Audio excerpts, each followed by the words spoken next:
mula sa TV5 Media Center Reliant.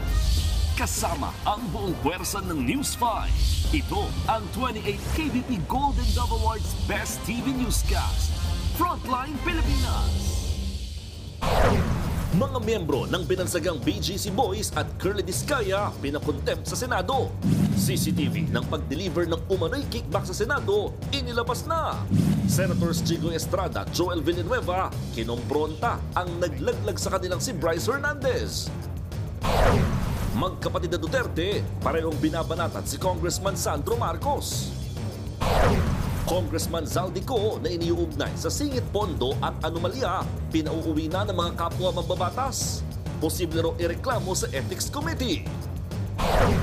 Gretchen Barreto, matipid ang sagot ng usisain tungkol sa kaso ng mga nawawalang sabongero. Nothing for now. Yes. Thank you. Bagyong Nando, posible raw na maging super typhoon. Kung gaano yan kalakas at ang mga lugar na uulanin, alamin. At hampasan na! Alas Pilipinas versus Iran. Sinong kupunan ang aabante sa FIVB Men's World Championship?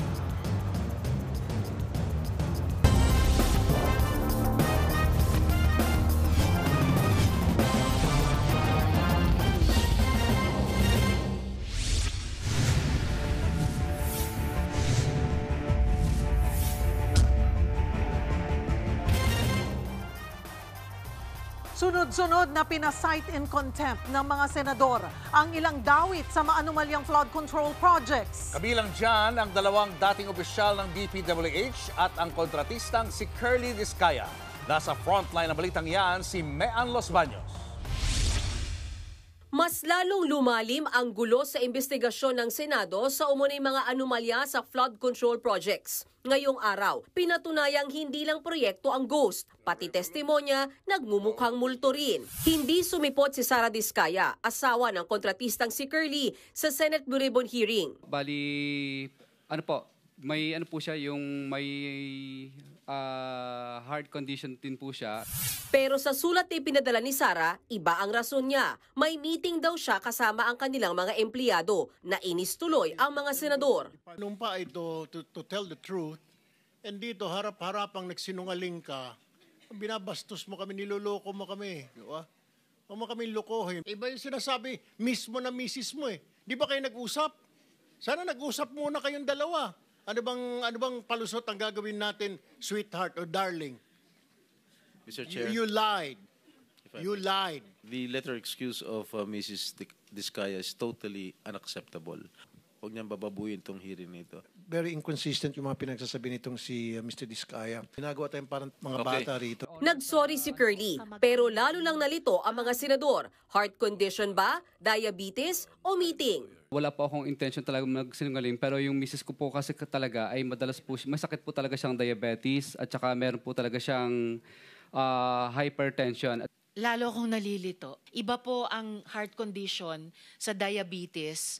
Dahil dyan, pinakontempt si Curly Discaya. Pati si Sara may show cause order. Mas mabigat pa rito, inamin ni Curly na nagbibigay sila ng 10 to 25% SOP o kickback para makuha ang mga proyekto. Dinadala raw ito sa opisina ng DPWH-QC o sa tao ng ilang kongresista. Pero tumanggi siyang magpangalan. Saan nyo nilalagay ang pera? Nasa paper bag lang po. Paper bag. Kasya. Samantala, nagturoang muli sina dating DPWH officials Bryce Hernandez at Henry Alcantara tungkol sa ghost project sa Bulacan. Si Hernandez naglabas pa ng litrato ng bulto ng pera at itinuro na si Alcantara daw mismo ang nag-aayos nito. Ayan, may relo. Relo mo ba yan? Baka po. Sige, ikaw na nga talaga, hindi baka. Tinanong din si Alcantara tungkol sa ghost flood control project sa Bulacan. Giit niya, talaga pong wala po akong alam sa ghost project na yan, Your Honor. Dalawang hearing na itong nagsisinungaling. Sa mga taong sa baba, lahat may kasalanan, ikaw wala. District engineer ka, hindi mo alam na may ghost project. I think this person is lying. Ang ending, pati si Alcantara cited in contempt. Na-contempt din si DPWH Engineer JP Mendoza. Una namang na-contempt ng Senado si Bryce Hernandez, dating Assistant District Engineer ng Bulacan. Kasama sila sa tinaguriang BGC Boys na mga opisyal ng DPWH na sinasabing nagwaldas ng pera ng bayan sa kasino. Nagbabalita mula sa Frontline, Mean Los Baños, News 5. Nag-walkout ng mga estudyante, nangalampag ng opisina ng DPWH at malawakang transport strike ang ikinasa ngayong araw.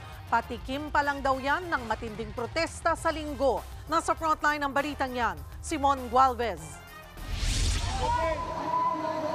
Idinaan sa marcha ng grupong Piston ang kanilang kilos protesta kontra korupsyon. Mula Espanya hanggang Menjola sa Maynila, naglakad ang mga tsuper at operator habang isinisigaw ang pagkadismaya sa katiwalian sa pamahalaan. Nanghihinayang sila lalo't ayon sa datos ng Piston, pumapatak sa 390 pesos ang buwis na binabayaran ng mga tsuper kada araw tuwing nagpapagasolina. Dapat yung buwis na binabayaran ng mga driver at mga operator dapat ginagamit sa pinanserbisyo. Pero nagulantang tayo na patuloy ni dinarambong yung ating malaking buwis.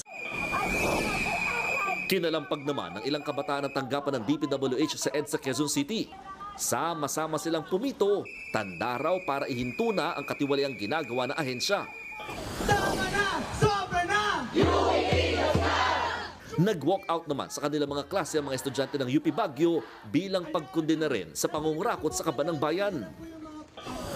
At kahit hating gabi na, sama-samang nagmarcha mga miyembro ng United People's Initiative patungong Gate 3 ng Camp Aguinaldo.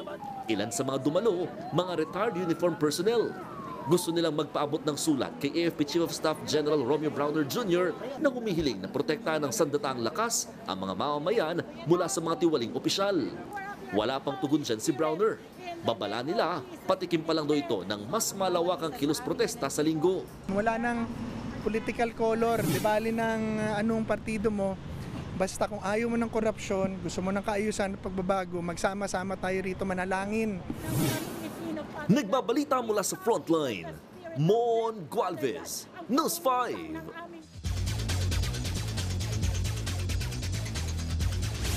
Susubukan ng Alas Pilipinas na pumasok sa elimination round ng FIVB Men's World Championship matapos ang kanilang historic win.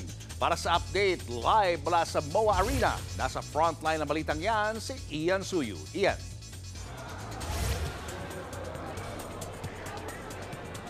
Julius, biggest game of their lives. Ganyan nga kung may tuturing ang laban ngayon ng Alas Pilipinas kontra sa Iran para sa huling group stage game ng Pool A ng FIVB Men's Volleyball World Championship.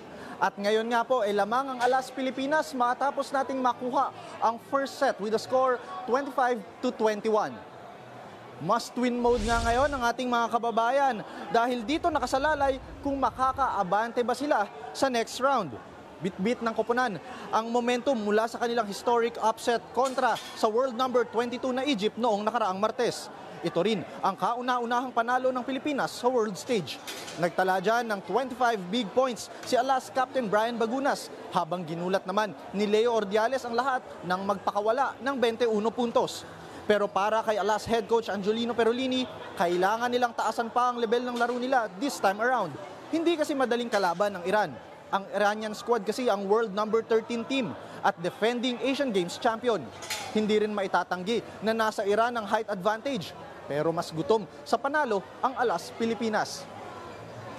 Julius, bukod nga sa larong ito, kanina nagtapos na rin yung isa pang tapatan para sa Pool A naman. Yan yung sa pagitan ng Tunisia at ng Egypt, kung saan nagwagi po ang Tunisia in straight sets. Dahil dyan, sila na po ang aabante para sa next round. Ngayon, inaabangan na lamang kung sino sa pagitan ng Pilipinas at ng Iran ang magmamarcha patungo sa round of 16. Yan muna ang latest mula dito sa MOA Arena. Julius? Susunod! Sa pool sa CCTV, lolong may-ari ng isang club sa Quezon City, ninakawan ng 100,000 piso. Congressman Zaldico na idinidiin sa mga anomalya sa flood control project. Pinauuwi na ng mga kapwa niya kongresista. At Bagyong Nando, posible raw maging super typhoon. Abangan ng lahat ng yan sa pagbabalik ng Frontline Pilipinas.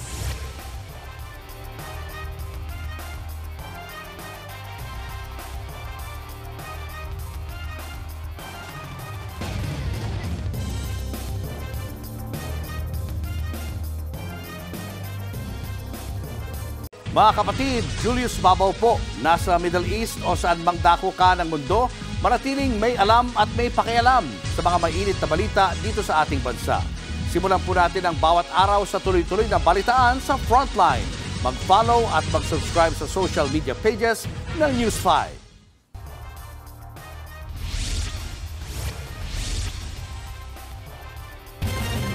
Sa pulse video ang pang-hold up ng dalawang kawatan sa senior citizen sa Quezon City. Ang mga salarin napagalamang sangkot na rin sa patong-patong na krimen. Nasa frontline na balitang yan si Gary De Leon. Kita sa kuha ng CCTV ang pagpasok sa sasakyan ng 74 years old na lalaking may-ari ng club sa Quezon City. Kausap niya ang isang bouncer. Ilan saglit pa, dumating ang dalawang lalaki, nanutok ng baril at nagdeklara ng hold up. Tinangay nila ang bag ng senior citizen na may lamang 100,000 pesos. Saka nakamotor na tumakas. Sa backtracking ng mga pulis na lamang nagtungong Caloocan ng mga suspect.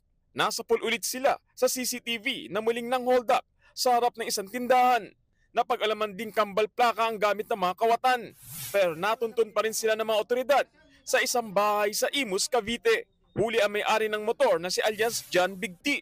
Nabawi ang bag ng biktima pero wala na ang pera. Ayon sa QCPD, notorious na magnanakaw ang suspect na wanted sa Maynila at may arrest warrant sa Pampanga dahil sa pagpatay sa isang Korean. Involved siya sa 10 robbery incident ng 2024, 2025. May murder siya po na 2 at yung iba theft and 2 carnapping at illegal possession of firearms. Nakuha na ng baril ang suspect. Tinutugis na ang kanyang kasabwat na si alias Buban na isa ring notorious na hold-upper. Nagbabalita mula sa frontline, Gary De Leon, News 5.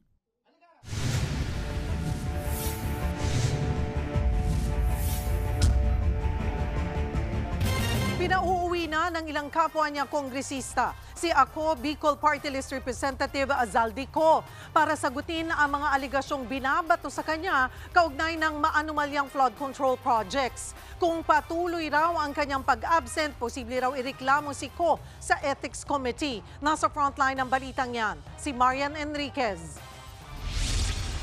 Nagbago na ang liderato sa Kamara at mabigat agad ang binitawang salita kahapon ng bagong House Speaker na si Faustino Boji D.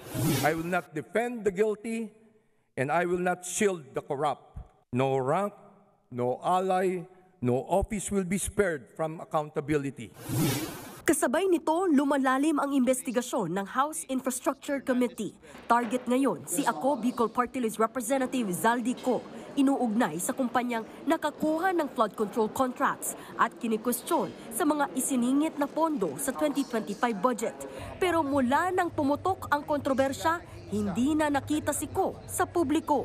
Ang huling balita, nasa Amerika raw, nagpapagamot. Pinauuwi na nga siya ng ilang mambabatas, kabilang na si House Majority Leader Sandro Marcos.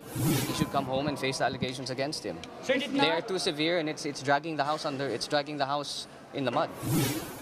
Babala ni Congressman Sandro, pwedeng ireklamo si Ko sa Ethics Committee dahil sa patuloy na pag-absent. Ganyan din ang pananaw ni ML Party List Representative Leila De Lima.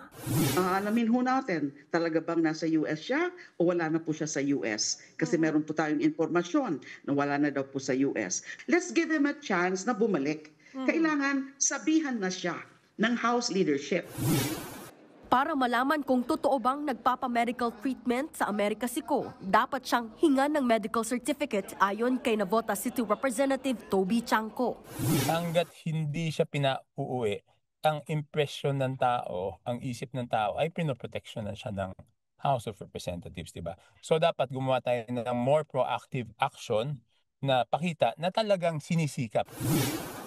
Ayon naman kay House Deputy Speaker Janet Garin, bago pa man daw magbitiw si Congressman Martin Romualdez, pinulong na pala niya ang mga House at party leaders. Mungkahi ni Romualdez, itigil na lang ang mga pagdinig kaugnay ng flood control projects para hindi na maging magulo. Kasunod yan ng pagbuo ng Independent Commission for Infrastructure. Sa pagkakaintindi namin, wala na. Or kung meron man, ito ay to formally endorse all the documents and the affidavits gathered to the ICI. Pero paglilinaw ni House Infrastructure Committee Co-Chair Terry Ridon, wala pang direktiba na ihinto ang investigasyon. Ngayon, ang tanong, susundin ba ni Speaker Bogie D ang direktibang iniwan ni Romualdez o ipagpapatuloy niya ang mga pagdinig sa Kamara, masagasaan man mismo ang mga miyembro ng House of Representatives? Nagbabalita mula sa Frontline, Marian Enriquez, News 5.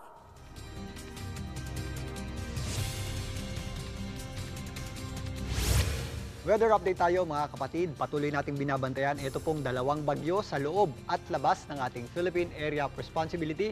Ang bagyong Mirasol po ay nakalabas na ng ating PAR, pero yan po ay lumakas pa at nabigyan ng international name na Mitag. Ang Tropical Storm Mitag na dating bagyong Mirasol ay huli pong namataan ng Pag-asa sa lying around 465 kilometers west ng Calayan, Cagayan, sa labas nga ng ating Philippine Area of Responsibility. Ito po ay may taglay na lakas na hangin na umabot sa 65 kilometers per hour malapit sa kanyang gitna at kung minsan may mga pagbugsong umabot sa 80 kilometers per hour. Ito pong dating bagyong Mirasol ay papalayo naman na sa ating bansa at mababawasan na po ang epekto niyan sa atin bukas. Samantalang ito pong panibagong bagyo, ang bagyong Nando ay huli pong namataan ng Pag-asa sa lying around 1,260 kilometers east ng Central Luzon at ito po ay nasa Tropical Depression category na may taglay na lakas na hangin umabot sa 55 kilometers per hour malapit sa kanyang gitna at kung minsan may mga pagbugsong umabot sa 70 kilometers per hour. Ito pong bagyong Nando ang babantayan natin sa mga susunod na araw dahil sa isang ridge or dahil sa ridge ng high pressure area na nakapatong dito, ito ay inaasahan natin na kumilos papalapit sa ating landmass or kalupaan. So may chance po yung maglandfall dito po sa Northern Luzon o extreme Northern Luzon. Kung mapapansin nyo, ito po yung ating cone of uncertainty. Diyan po natin inaasahang posibleng pumunta ito pong bagyong Nando. Maliban dyan, ayon sa Pag-asa, posibleng umabot sa isang typhoon category ito pong bagyong Nando at hindi rin natin inaalis ang possibility na magkaroon niya ng rapid intensification o biglaang paglakas at posible rin pong umabot yan sa super typhoon category. So magiging malakas na bagyo po ito pong bagyong Nando at maliban dyan, hihila rin po ito ng habagat o southwest monsoon. Ang epekto po ng bagyong Nando ay maaari nating maramdaman sa linggo, lalong-lalo na sa Lunes hanggang sa mga susunod na araw sa susunod na linggo. Ganun din po ang ating habagat. Magdadala rin po yan ng malalakas na pagulan sa susunod na linggo. Kaya ito pong bagyong Nando ay babantayan natin sa anumang pagbabago sa kanyang pagkilos at lakas sa mga susunod na araw. At habang maaga pa, kailangan po natin maganda sa posibleng paglapit nitong bagyong Nando. Samantalang, wala na po o mabawasan na nga po ang epekto nitong ating dating bagyong Mirasol sa ating bansa. Yung ating mga concentration ng mga pagulan ay nandito po sa western section ng ating bansa dahil sa epekto ng habagat o southwest monsoon. Asahan po natin ng mga posibleng scattered at kalat-kalat na pagulan sa areas po ng Zambales, Bataan, kasama po dyan ang Pampanga, Tarlac at Bulacan, maging dito po sa area ng Cavite at Batangas. Kasama na rin po dyan ang area ng Mimaropa. Meron din tayong mga posibleng scattered at kalat-kalat na pagulan sa Western Visayas. Kasama po dyan ang isla ng Panay at ito pong area ng Negros Islands. Mga isolated o localized thunderstorms naman ang ating aasahan sa natitirang bahagi ng ating bansa. Dito sa Metro Manila, mababawasan din po yung ating mga pagulan. Magiging maaliwalas po ang sikat ng araw sa umaga. Pero again, pagsapit po ng hapon hanggang gabi, tumataas po yung ating tsansa ng pagulan at posible po yung ating mga thunderstorms. Again, yung ating mga thunderstorms ay biglang buhos ng malakas na pagulan. Although hindi masyadong nagtatagal, kailangan pa rin po natin mag-ingat dahil nga posible po yung magpabaha, especially sa mga low-lying areas, lalong-lalo na sa mga kalsadong pababa at nagdudulot din po yan ng matinding traffic. So paghandaan po natin yan. At yan muna latest sa ating lagay ng panahon. Muli ako pong yung weather frontliner, Alvin Pura. Lagi may panahon para sa iyo. Susunod, Bryce Hernandez, biglang kambyo matapos idiin sina Senador Jinggoy Estrada at Senator Joel Villanueva na tumanggap daw ng suhol. Gretchen Barreto na sangkot umano sa kaso ng mga nawawalang sabongero, naghain na ng counter affidavit sa DOJ.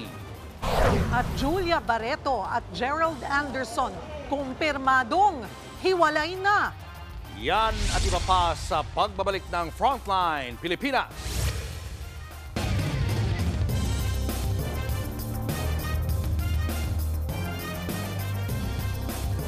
Mga kapatid, Julius Babaw po. Nasa Middle East o sa amang dako ka ng mundo, manatiling may alam at may pakialam sa mga mainit na balita dito sa ating bansa. Simulan po natin ang bawat araw sa tuloy-tuloy na balitaan sa Frontline. Mag-follow at mag-subscribe sa social media pages ng News 5.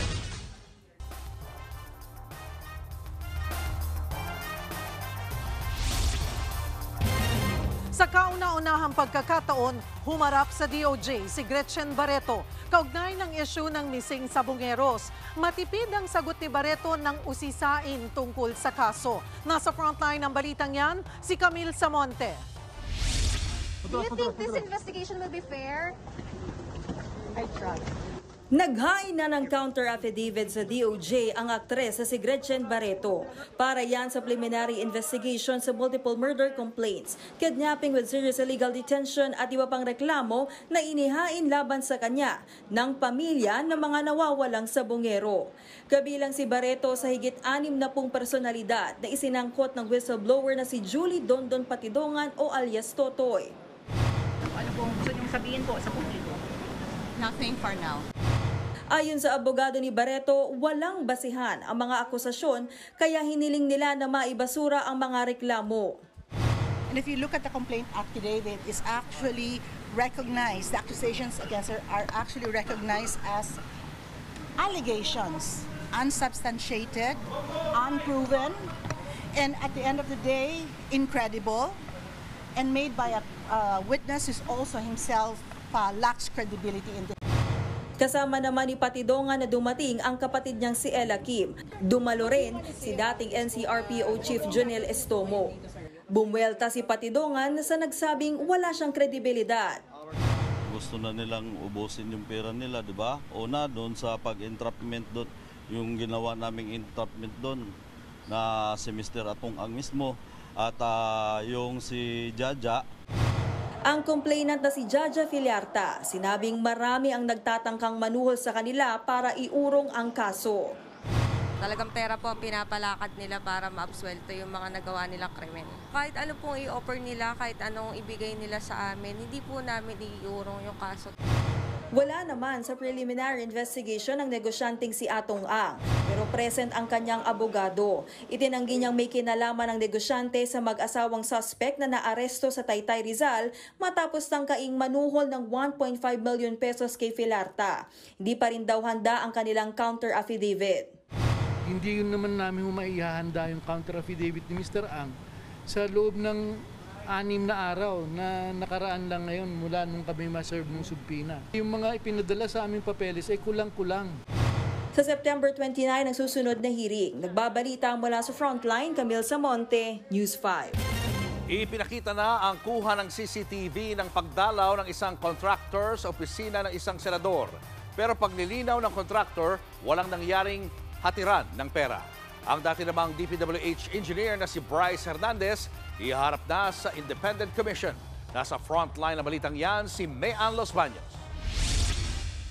Sa pagpapatuloy ng investigasyon ng Senado sa flood control anomalies, lumutang ang pangalan ng isang kontratista na konektado umano sa lagay o kickback para sa mga proyekto. Nakuhanan sa CCTV ng Senado si Mina Elamparo Jose, may-ari ng WJ Construction na pumunta sa Senado noong August 19. Ayon sa dating DPWH official na si Bryce Hernandez, siya umano ang naghahatid ng obligasyon o lagay para sa proponent ng flood control projects. Pero pagilinaw ni Mina, bumisita lang siya sa opisina ni Senator Erwin Tulfo para ayusin ang sira nitong veranda.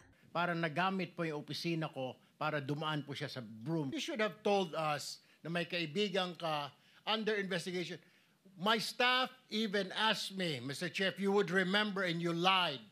Sinabi namin, baka ikaw sabit ka dito sa flood control. Wala po kami, hindi po kami sabit dyan. Ang mga project ko, 30 million. Do you remember that? I have never engaged in any illegal activity. I have never given nor received any money from any public official or government employee, including this Mr. Bryce Hernandez. Thus, I strongly deny his accusations. Giit pa ni Mina, hindi siya naghatid ng pera sa kahit sinong senador. So hindi mo kilala si Senator Jinggoy at hindi ka nagdala ng pera sa kanya? Hindi po. Kahit po kay Bryce, wala po akong dinalang pera. Okay. So talagang safe ka na. Please, continue. Sabi pa ni Mina, isang 24 million peso flood control project lang ang hawak ng kumpanya nila at hindi ito ghost project. Ang text message na pinakita ni Bryce Hernandez sa kamera ay tungkol daw sa i-deliver niyang dokumento, hindi pera. Lalong nabutasan si Hernandez na dati diretsong idinawit sina Senators Jinggoy Estrada at Joel Villanueva sa maanumalyang flood control projects. Sa Senado, bigla siyang kumambyo. Nung nag-testify ka sa House, matibay yung salita mo na si Miss, ano pangalan? Mina po. Mina ay magdadala ng pera sa proponent. At ang binanggit mo sa House, si Senator Jinggoy. Sinabi mo na hindi naman pala si Senator Jinggoy. Specifically, hindi po si Senator Jinggoy. Okay, kanino kaya yon? Proponent lang po ang sinabi sa akin ni boss. Sino nga? Sino yung proponent? Wala, naka-blind po ako doon kung sino pong proponent. Dito na sinabon ni Estrada si Hernandez. Tahasan mo sinabi sa House of Representatives at kinundinan naman ako ng taong bayan dahil sa isang salita mo na ako raw ay humihingi ng 30%. Did you ever see Alcantara handing money over me to me? I don't think so. Pero ba, may nakita ka ba? Sagutin mo lang, yes or no, may nakita ka ba? Wala po. Pinag-usapan din sa Senado ang limpak-limpak na pera na pinakita ni Hernandez sa pagdinig ng Kamara. Sa pagtatanong ni Senate Blue Ribbon Committee Chairman Ping Lacson, ang perang yan ay umaabot ng 763 million pesos. Dineliver daw yan ng contractor na si Sally Santos ng Sims Construction kay Hernandez. Bago pa magsalita sa hearing, humingi na ng proteksyon si Engineer Bryce Hernandez o yung legislative immunity na ibinigay naman ng Senado. Yan ay sa kondisyon na tell-all o lahat ng kanyang nalalaman ay kanyang sasabihin. Pero nung nagkakumprontahan na kaugnay sa peking lisensya na di umano ay ginagamit niya sa mga kasino, itinanggihan ni Hernandez. Rason kaya pinagalitan siya ni Senator Lacson. You are really incredible. At times, you have selective memory. Pwede ka naming i-detain dito. Wala.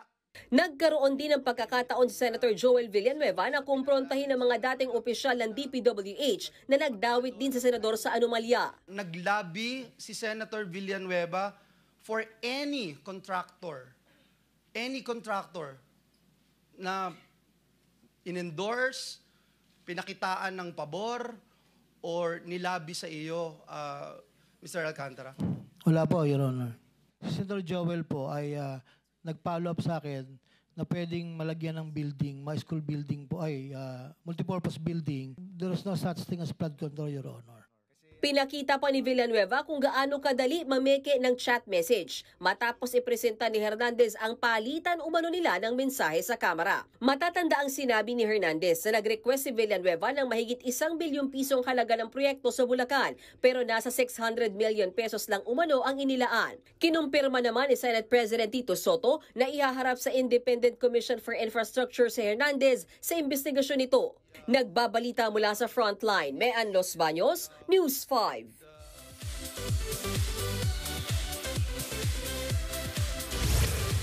Lusot na sa Grand Finals ang Phil-Am singer na si Jessica Sanchez sa America's Got Talent. Sa semifinals, kinanta niya ang Golden Hour na original song ng American singer na si Jake. All out ang pagbirit ni Jessica kahit pa 9 months pregnant na siya. Napabilib naman niya ang AGT judges. Makakalaban ni Jessica ang 5 pang contestants. Malalaman ang grand winner sa pamamagitan ng public votes. Susunod, Julia Barreto at Gerald Anderson kumpirmadong hiwalay na. Tutok lang mga kapatid, magbabalik pa ang Frontline Pilipinas.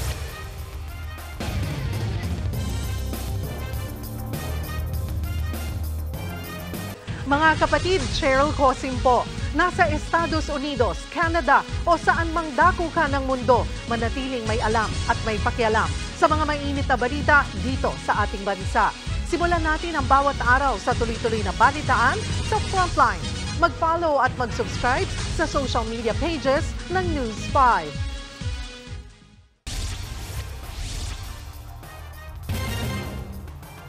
Binanatan ng magkapatid na Duterte si House Majority Leader Sandro Marcos. Kasunod yan ng pagpapalit ng liderato sa Kamara. Ania sa frontline sa balita, si Bril Montalvo ng News 5 Mindanao. Hindi raw matiis ni Davao City Representative Paulo Duterte ang baho ng korupsyon sa Kamara kaya hindi siya dumadalo sa mga sesyon. Yan ang sagot niya sa banat ni Presidential Son at House Majority Leader Sandro Marcos tungkol sa kanyang mga pag-absent. Matatandaang bumuelta si Sandro kay Pulong matapos niyang akusahan si Sandro na siya ang pumili kay bagong House Speaker Bogie D at sabihing palabas at cover-up lang ang pagpapalit ng liderato sa Kamara. Paka-style ngayon nung anak siya ng Pangulo, pero I can assure you that we are consultative with all the party leaders. I'm sure he's busy looking for the 51 billion that was spent in his district. Sagot naman ni Representative Duterte, walang ghost project sa kanyang distrito. Mas mabuti raw tumulong na lang si Sandro na ipaliwanag kung saan napunta ang 6 trilyon pisong pondo na kinurakot umano ng kanyang tsuhin na si dating House Speaker Martin Romualdez at ni Congressman Zaldico. Wala pang bagong pahayag si Sandro, pero si VP Sara tila sinigundahan naman ang naging unang pahayag ng kapatid. Ang totoo niyan ay sila lang din yan. Grupo lang din yan ni Martin Romualdez, ni Sandro Marcos, and of course, syempre, papunta na rin yan kay BBM. Sila lang din nag-usap kung ano ang gagawin nila at sila lang din ang nagplano kung anong gagawin nila sa 2026 budget. Sinisisi rin ng busy si Pangulong Bongbong Marcos. Hindi niya dapat hinahayaan yung mga congressman na basta na lang umalis ng bansa o basta na lang mag-resign to evade accountability. Buwelta naman dyan ang Malacanang. Dapat alam daw ng busy na hindi sakop ng Pangulo ang pagbiyahe ng mga mababatas dahil sa separation of powers. Wala rin naman daw hold departure mula sa korte. Si VP Sara nga raw mismo ay nakailang biyahe na sa ibang bansa kung saan gumastos na ang gobyerno ng 7.4 million pesos para sa kanyang security at OVP personnel.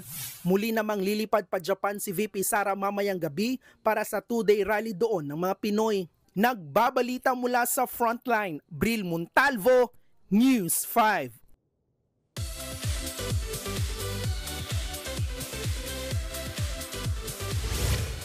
Eto na nga, mainit-init pa mga kapatid, kumpirmadong hiwalay na sina Julia Barreto at Gerald Anderson. Sinailabas na statement ng Star Magic, sinabi nitong mutual ang paghihiwalay ng dalawa. Hiniling naman ng talent agency na respetuhin ng publiko ang desisyon ni Julia at Gerald. Iwasan na rin daw ang magpakalat ng mga maling impormasyon. Grateful daw sina Gerald at Julia sa kanilang fans at friends sa pagmamahal at suporta para sa kanila.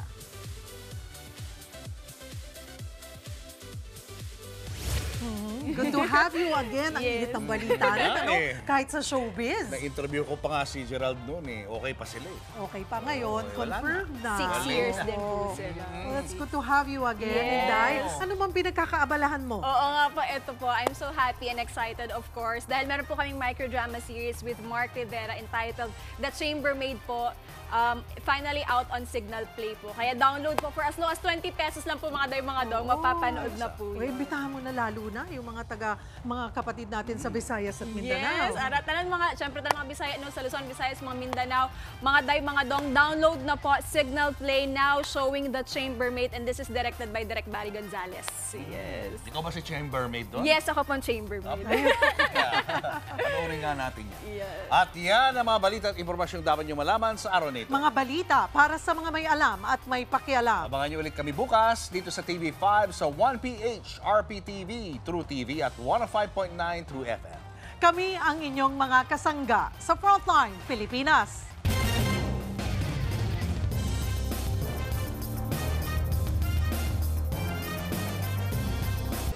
Mga kapatid, Cheryl Cosim po. Nasa Estados Unidos, Canada o saan man dako ka ng mundo, manatiling may alam at may pakialam sa mga maiinit na balita dito sa ating bansa. Simulan natin ang bawat araw sa tuloy-tuloy na balitaan sa Frontline.